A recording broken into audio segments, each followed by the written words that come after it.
Okay, good morning, everyone. Welcome to Senate Judiciary. We have a couple of bills for consideration. Started a little bit later this morning so we could stop by and see our sheriffs and chiefs of police.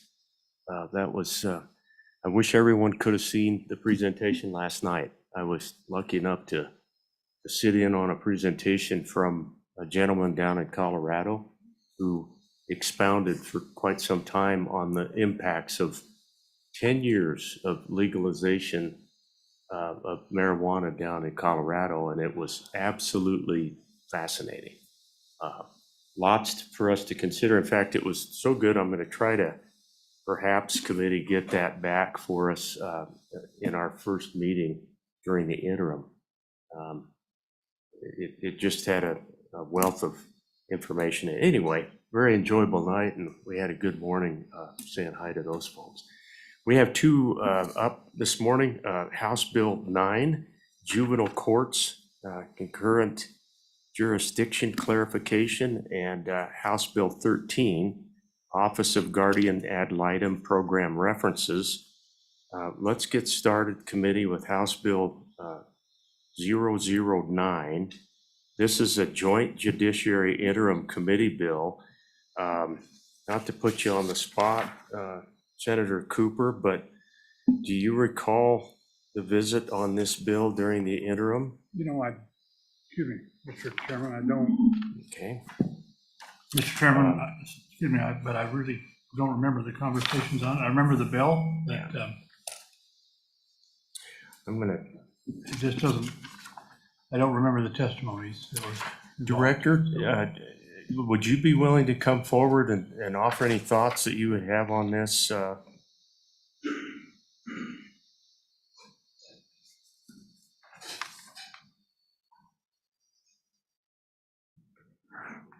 Good morning, Mr. Chairman, members of the committee. My name is Corin Schmidt. I'm the director of the Wyoming Department of Health. And this bill is a result of the committee's work during the interim where they reviewed Supreme Court decisions. And in this particular Supreme Court case, there was some question about the concurrent jurisdiction of juvenile court and an adult court, so to speak, kind of a district court.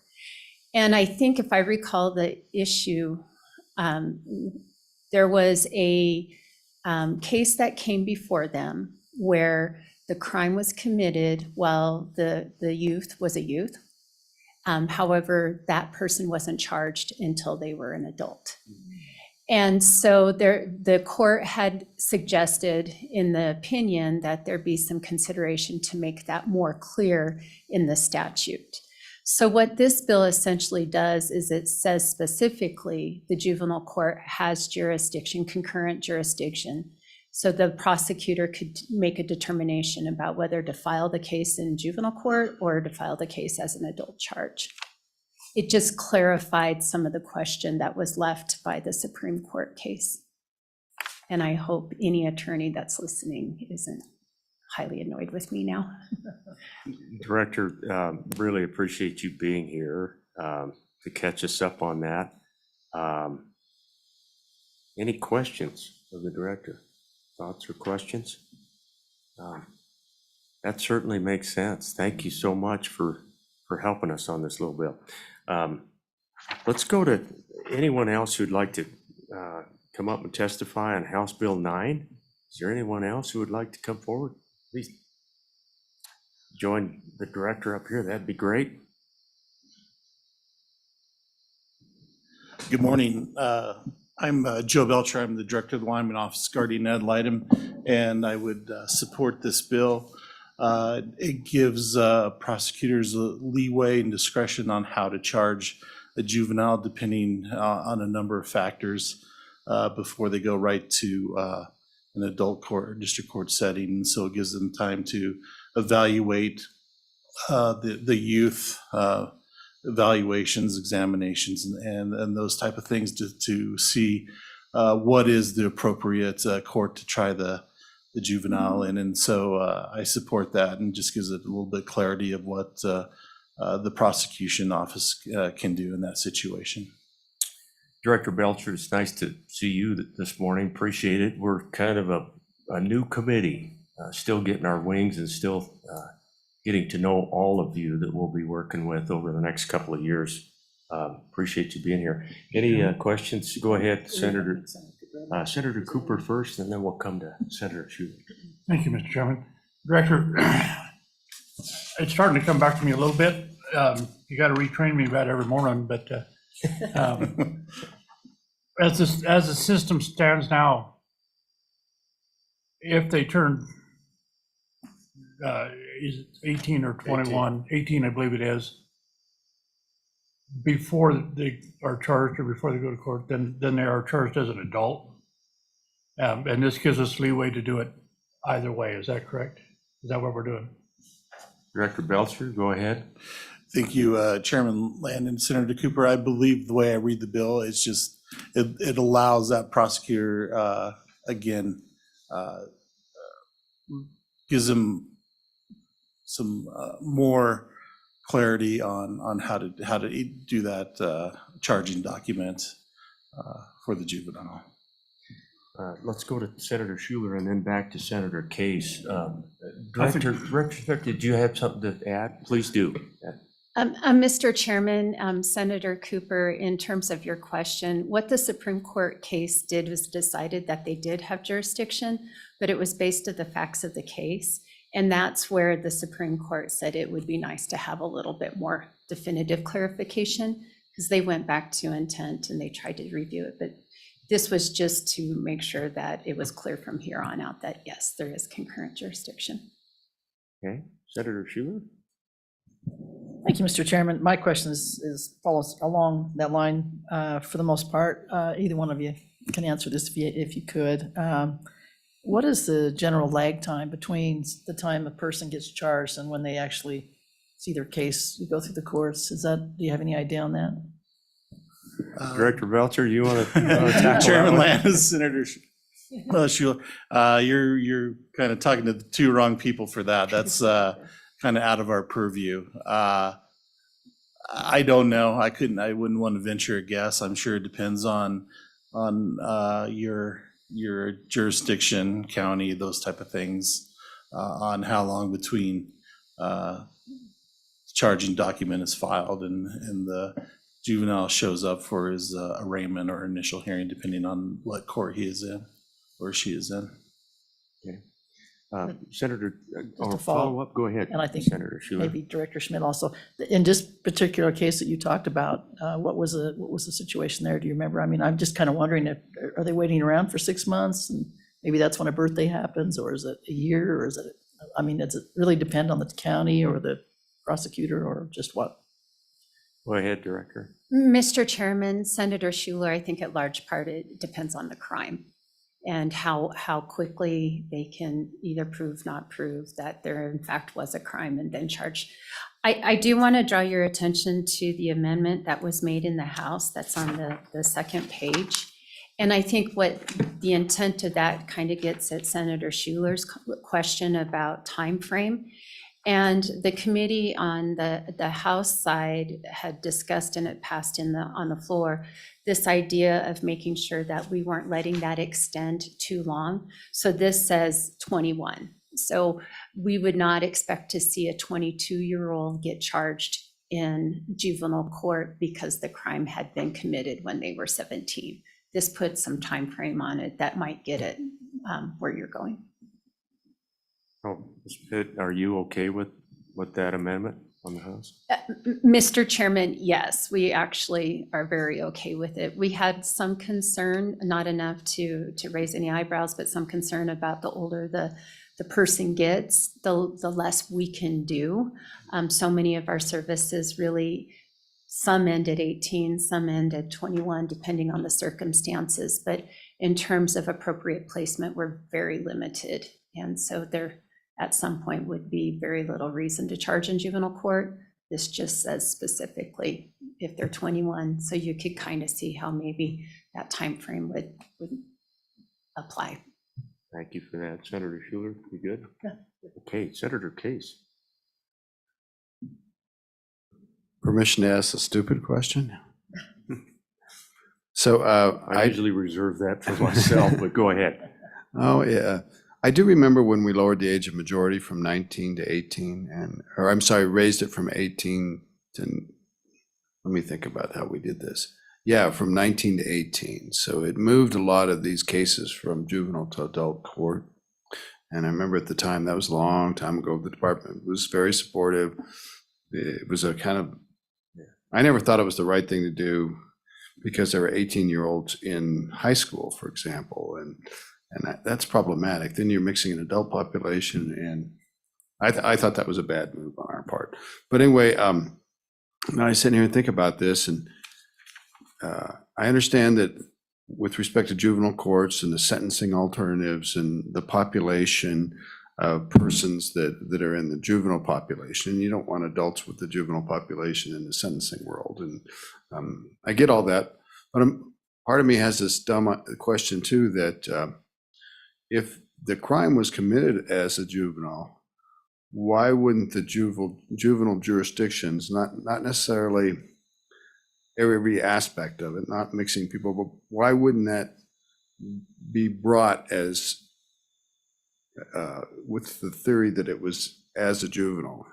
I mean, why wouldn't it automatically be under that set of laws and jurisdiction? I'm just kind of thinking out loud. Director Smith, Director Belcher, do you want to try that one first? No, Chairman Lynn, I'll try that one. Well, I think that goes down to the prosecutorial discretion and working in conjunction with stakeholders like Department of Family Services and the Office of Guardian Ad Litem and looking at this juvenile who did commit this act. If he's, as you say, he's 18, so he's legally an adult, but he's maybe still living at home, still going to high school. So maybe sociologically he's still a minor. You would think that would maybe weigh to continue that case in juvenile court instead of moving him into the adult arena. Those hopefully are some of the factors that would influence that decision making. Go ahead, Senator Case. I'm just, Yeah. Mr. Chairman, I don't really have a good answer, but Yeah. if you stole a bicycle when you were 16 and then somehow you were charged as an adult, and say it was a burglary charge, which is a serious charge, there's no misdemeanor level of burglary. And so then you're charged as an adult, and it's all wacky. And we do count on our judges and our prosecutors to level this whole thing out, because when you look at the twists and turns of the letter of the law, it can be a very unfair situation. Senator Case, that's a very good set of points that you make. And in my professional career, I spent quite a bit of time at the college up in the center part of the state, and we would inherit a lot of the young people, of course, from all of our small communities out across Wyoming. Those that Senator Schuler did such a great job with, but then off into the world they go, and they come to places like the college, and not very grown up at 18 years old. We've all got a lot to learn at 18, so I'm totally with Senator Case on that front. You do hope that discretion, and Director Belcher, maybe you can pine in on that. You certainly hope for that discretion, and I think it is used, is it not? I mean, that all of those things are taken into consideration. I would like to think so. There's a lot of county attorneys and district attorneys around the state that always have a different view on things, but you would think they would take the whole of the situation into account when they decide what court they're going to charge the juvenile in. And so, we have a lot of good prosecutors, and I say that do that and understand the situation and how it arose, and again, and talk to all the stakeholders, get an understanding of the child, of the family, and all that, and to understand, is this a one-off? Is this something that happened, like Senator Case said, a long time ago, and now it's just, we're getting around to clearing the desk, and it's been sitting on the bottom for a couple of years now, or those type of things. So And when it does happen, we have a lot of good courtroom discussion on where that child should be charged in what court. And again, ultimately, it's up to the judge to make that decision. Director Belcher, just to put a bottom line to those thoughts that I just shared, there's a lot of days I just wish that 18-year-olds were still considered, not considered adults at 18. That's just the bottom line of all my comments.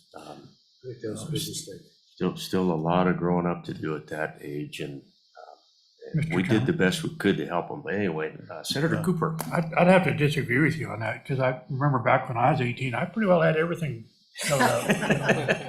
I've lost a lot of knowledge since then, but Yeah, come to think of it, we were pretty sure. Yeah. You know it all, 18. Well, anything else, committee? Any other questions of the two directors? Really appreciate you guys being here to catch us up on this one. Is there anyone else who would like to testify on this bill this morning? We are working House Bill 9, Juvenile Courts Concurrent Jurisdiction Clarification. Judy, do we have anyone online who wants to comment on the bill? Move the bill. Okay, moved by Senator Case. Discussion. Question.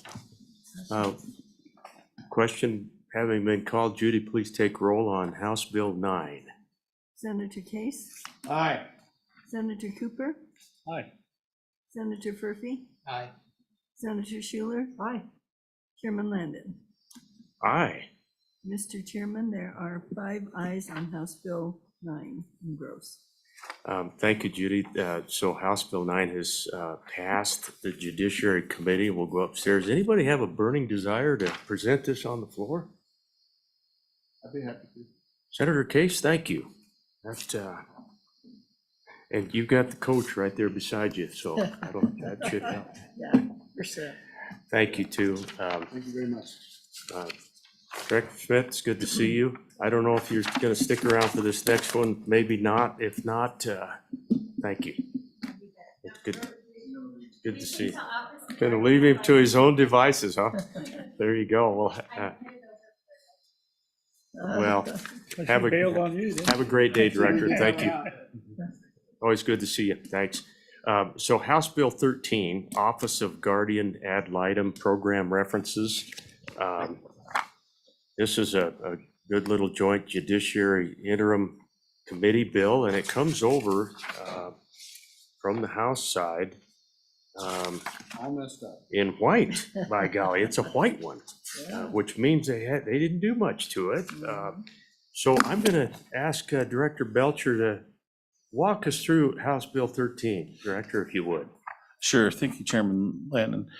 Committee, really, this is all this is doing is cleaning up references to when the Guardian Ad Litem was called the Guardian Ad Litem Program, housed within the State Office of the Public Defender.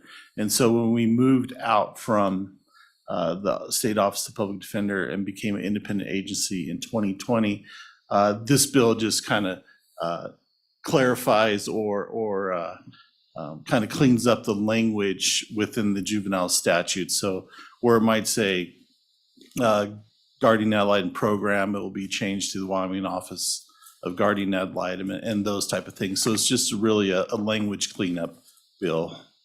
So really nothing more. It doesn't affect any of the statutory content or anything like that. It's just cleaning up using the proper language of agency, office, as opposed to program, reference to public defender's office, those type of things. So, Director Belcher, thank you. Our legal staff had suggested some cleanup as to how it goes in the green books. Relatively minor from our standpoint, but I just wonder how much, if at all, those minor tweaks came up during the interim and/or over on the other side. And what we're referencing is a proposed amendment 2701. And this comes from our legal department. Changing the word, for example, program to the office shall employ or contract with.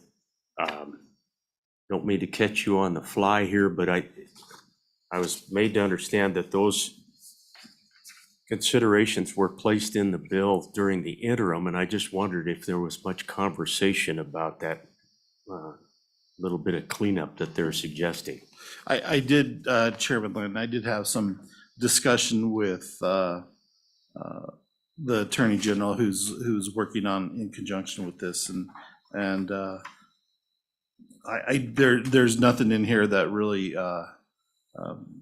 gives me pause or anything. It makes perfect sense of language changes, and so Okay. I don't have any issue with the amendment. It actually, very good point, Director. It actually, there was one little place in the amendment, and I apologize, committee, I can't reference it here, but it was flagged by the Attorney General's office, and they suggested that be changed. There were a handful of other changes that our legal staff recommended, and so we have that proposed amendment in front of us. Thank you, Senator Case, for providing that to the director. Any other thoughts on the bill, including the proposed amendment, Director? Chairman Landon, I don't, it's just, like I said, it's just pretty simple bill to just kind of make everything flow and be correct when reading the statute in relation to where we are now as a state agency. And so no issue at all with the bill or the amendment. Okay, thank you very much.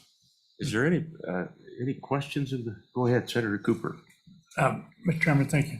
Director, I know we're going to be asked, can you give us just a brief description of what the Office of Ad litem actually does? What's your purpose?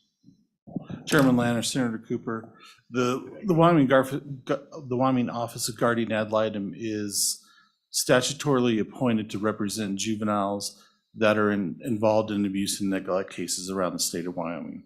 We are in 22 of the 23 counties that we have a presence in. We're also appointed in children in need of supervision cases and also in delinquency cases. In those two situations, it's not an automatic appointment, but it's an appointment if that child, his or her interests are adverse to the parents or there's no parents, then we're appointed to represent that child's best interest in those chins and delinquencies. And so we have, just so our structure, we have a director, we have an individual that does termination of parental rights cases and appeals to the state Supreme Court. And we have 30 GALs around the state that represent our juveniles. So, Director, is that the bulk of the cases that you're primarily involved in? Is that whole issue of parental rights, would you say, or can you give us an idea of what does the caseload look like? Sure, Chairman Landon. So we're not. So we probably are running. At last I looked, about 1,400 cases around the state where children are involved in abuse and neglect. We have probably, I don't know, I haven't run my chins and delinquencies, but they're obviously a little bit smaller in scope than straight abuse and neglect cases. And so again, an abuse and neglect case is something where a child comes to the attention of a reporting agency or a family member or whatnot, something simple as dirty home to physical abuse, mental abuse, sexual abuse, those type of things, even worse. And sometimes those children get taken in protective custody by either law enforcement or medical profession or by a court order. And then those belong to Director Schmidt, and her organization are responsible for those children. And we really work alongside the Department of Family Services to either effectuate the permanency plan, which is either hopefully reunification in that case, or if that can't be done, then it's either adoption or guardianship or something like that. And so that's kind of the bulk of our casework. How many people do you have in your office, Director? Administratively, we have 5, and then again around the state, we have about 30 guardian ad litems, 6 full-time state employees, and the rest are contractors. Which county are we not represented? Goshen. Interesting. Yeah. Do you cover that part of the world from Platte then? Do you come over from Wheatland? Is that how that works? We had a GAL that works in Douglas that would do Converse County and Niobrara. And then and then our Platte County is covered by our GAL out of Albany County. Gotcha. Yeah. Thank you. And then- Questions? Senator Case, go ahead. Mr. Chairman, I think I have 2 questions. One is, how does it work with the tribal authorities? And I'm curious about that. That's in my district. And then secondly, does the guardian ad litem get involved in civil cases on occasion in different circumstances? Like perhaps an adoption, foreign adoption, or, I mean, I'm just kind of curious. I seem to recall that they did, but thank you, sir. Thank you, Mr. Chairman. Chairman Landon, Senator Case, I'll take your second one first. We do not get involved in private actions like that, or Okay. private custodial actions. It's something that I've talked about with just internally with my supervisor team, if that's something that we'd want to explore down the road. If we did go that route, that would obviously require an expansion of our office by quite a bit. I receive calls weekly from people asking those questions. My child was told he had to go to his father's for 1 week and 1 week off, and I'm mad, and I have a GAL and he or she didn't do anything, or that's not my purview. Or I get a lot of calls from people who have a GAL or in their custodial action, and there's no training or no supervision of those people that do that around the state. They're just basically called up by, I think, the judge that's doing the action and stuff. So there's a lot of stress on those people who call me. They feel wronged a lot. I'm sure a lot of it is, bad apple type of thing. I didn't get what I wanted. But so I do get a number of those calls. I get a number of complaints on those guardian ad litems by the parents. And obviously, there's nothing I can do. I don't even, half the time I don't know who the people are. So no, we don't. We're just strictly appointed by the statute and abuse and neglect in those other cases. But we have kicked that around a little bit. And then the tribal court, they have their own guardian ad litem. I couldn't tell you who it is. It fluctuates a lot. I know at one point in time, one of the tribes was using someone, I think, out of Salt Lake City at one point in time. That was a long time ago. But so I don't know. Again, Director Schmitten she's got her hands more in that part of the world. But I always tell Director Schmidt, if there's anything we can do to help that situation, we'd be more than willing to do it. Thank you. Any questions? Senator Purphy. Thank you, Mr. Chairman. Does it happen often that the civil courts would ask for you to review a case and provide input to the court? Director, go ahead. Yeah, Chairman Landon, Senator Furphy, that has not happened, and I don't envision that happening. the judges are pretty cognizant of our role and then their role in appointing a private GAL. So I apologize for what might be an elementary question, but are you requested by the judge usually to provide one of your people, or how does that work? So Chairman Landon, in abuse neglect case, it's an automatic appointment. So It's when automatic. when the petition is filed by the county attorney or the district attorney, we're automatically, a motion is set or sent up, and we're appointed generally as the program. So myself as the director, I'm the GAL for technically every juvenile across the state. And then depending on where the action is filed, then we go to our local GALs and then they enter their notice that they're going to be the guardian ad litem for that juvenile. If it's that chins or delinquency, that's when the judge or maybe the prosecutor will say, this child needs more than a public defender. He needs someone else to represent his best interest. A lot of those we get involved in those situations where the child is a lot of time mental health issues, where we can kind of navigate that world of placements and that type of thing, where the public defender really doesn't have that expertise or time.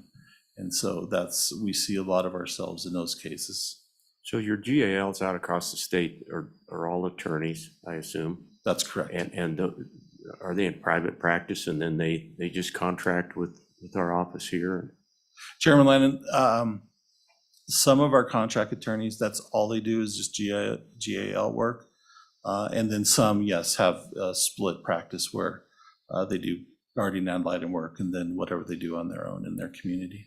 I'm sure you probably have several branches of things like CASA that you work closely with. I know that's a group up in Casper that's pretty active. Chairman Landon, we do work with CASA, and actually we're going to do a training for CASA in 2 weeks for the Laramie County branch. And so we do work in conjunction with CASA.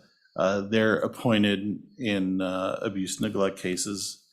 And then if that CASA has an available person, then they'll assign that person to that child. But not every county in Wyoming has the CASA program. So just Laramie County, Natrona, Johnson, Sheridan, and Campbell.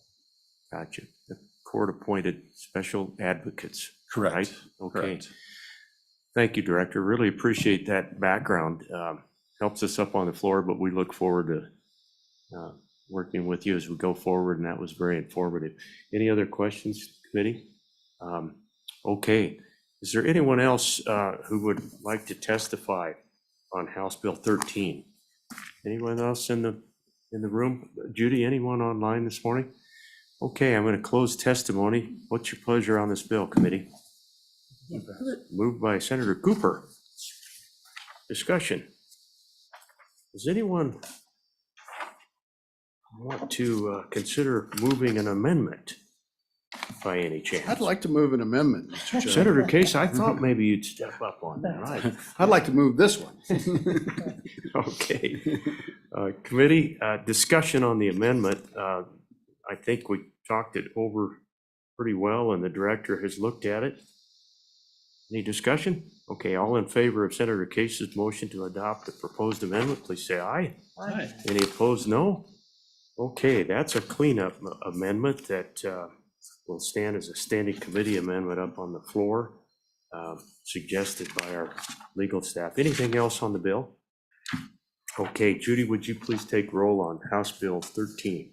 Senator Case, Aye. Senator Cooper, Aye. Senator Furphy, Aye. Senator Schuler, Aye. Chairman Landon. Aye. Mr. Chairman, there are 5 ayes on the amended House Bill 13. Okay. Mr. Chairman, Senator Cooper. just a suggestion, but I'm so deeply impressed by Senator Schuler's ability to speak on authority. I'd sure like to see her pick this bill up. Boy, Oh, geez. Whatever you'd like. well, all in favor? Aye. All right, that amendment passes. I really liked the first one. It was simple. She gave me enough. When the bus comes, you want to be the thrower rather than the throwee. That's, Okay. yeah, there you go. Well, There you go. you take a look at, Thank you, Director, thank you for being here this morning. Committee, we are right behind her though if a fight breaks out, right? Well, So, okay. fair Senator enough. Schuler, if you don't mind, Well, we'll back you up. Sure, why not? All right, so Senator Schuler will take that. Committee, we have a handful of bills that we still need to consider.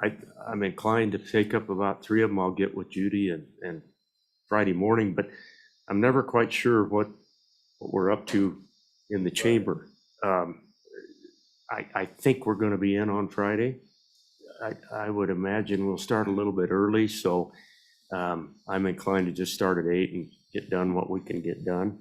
And then we'll take it up again next week, but I think we'll try to get maybe 3 bills up on Friday morning.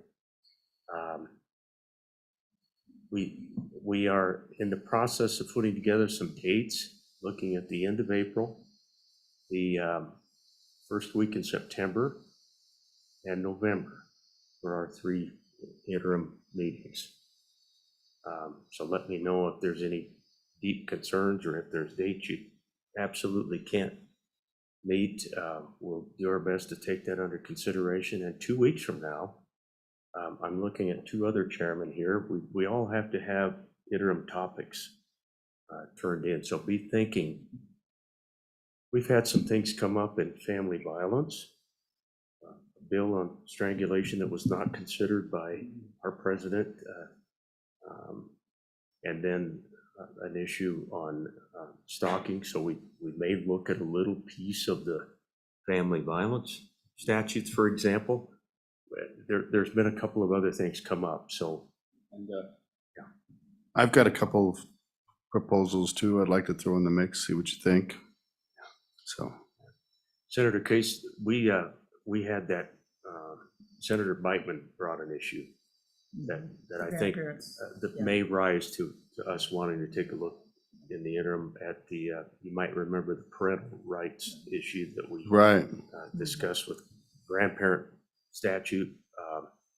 We chose not to eliminate that statute, but that may rise. So we think in committee about that. What were the 3 months you were looking at again? April, April, the end of April, end of April? 1st of September to coincide with the judges conference up in, I guess it's in Laramie this year. And then November. Yeah.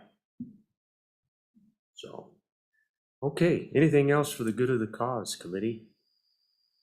Thanks for good work this morning. Judy, anything else that you can, are you okay on the amendment then?